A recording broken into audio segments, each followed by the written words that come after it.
The great thing about computers is that they will do whatever we tell them to do, and they'll do it very, very quickly.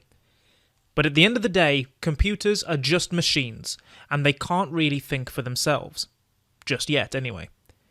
So sometimes we think that we've told the computer to do one thing, but in fact we may have told them to do something totally different, and one particular time when this can happen is when we're doing calculations. So in light of that, in this lecture, we're going to go over some common mistakes when doing maths in Python and on computers in general, and we're also going to go over how to prevent them from happening. And by the end of this lecture, you'll know how to order your mathematical operations in Python to prevent things from going wrong. So let's boot up idle and get started. Okay, so here we are in idle, and let's say we want Python to work out the answer to 2 times 5 minus 1. Okay, so 5 minus 1 is 4. So 2 times 4 should give us 8, right? So when I press enter, oh, we get 9. But why does that happen? Now, the reason we got that issue in the previous example, where Python gave us an unexpected result, is because mathematical operations don't now always follow what makes sense in our head, but they actually follow what's called the BODMAS ordering system.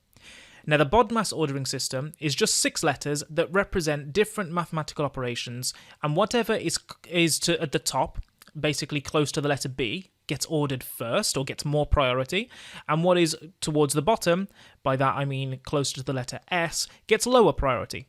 So what's the letter B? Well, the letter B stands for brackets, or you may have heard of them called as parentheses. So whatever you put inside brackets is going to be executed first, because B is at the start of BODMAS. After that, we have order, which refers to squaring numbers, cubing numbers, or raising any number to the power of something else.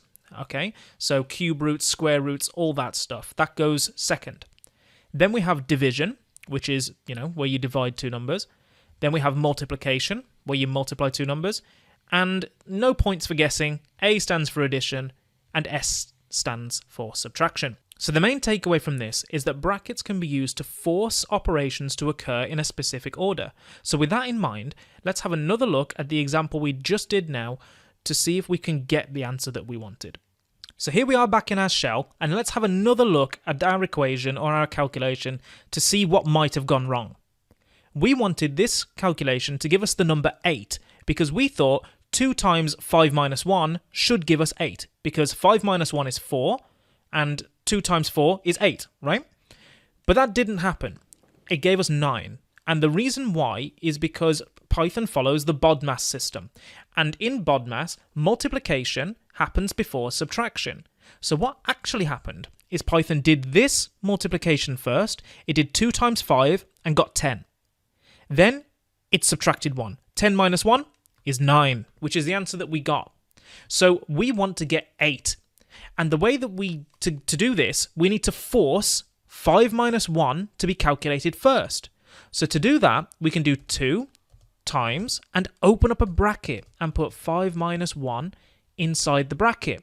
Okay, so now, because brackets are at the start of BODMAS, 5 minus 1 is going to be forced to be calculated first to get 4, then 2 times 4 should give us 8. So there we are, we've got the same numbers on the screen, but just by using BODMAS to our advantage, we've actually got a completely different answer. And this is something to bear in mind because, if we'd just gone ahead and wrote this line of code and didn't think about it again, we might think that it's working correctly, but it's actually not. It gave us a different answer to what we wanted. So by using BODMAS and knowing about it, we can actually control the answers that we get and make sure that the maths that we do in our code is free from errors. The concept that mathematical operations have different orders as dictated by the BODMAS system is a really useful thing to keep in mind whenever you work with numbers in computer programming, because it'll stop your code from doing something unexpected, and it'll stop really rather hard to spot errors actually cropping up. So when in doubt, use brackets. I mean, they're free after all. In the next lecture, we're going to build our first mini project, and in this project, we're going to imagine a player that has just walked over a special health potion in our game that gives them a random amount of health. We're going to make a random number generator that can be used to randomly generate some health for your player, and then update their health depending on the difficulty system. So it's going to be super awesome. So I'm not going to waste any time here, and I'll see you in the next video.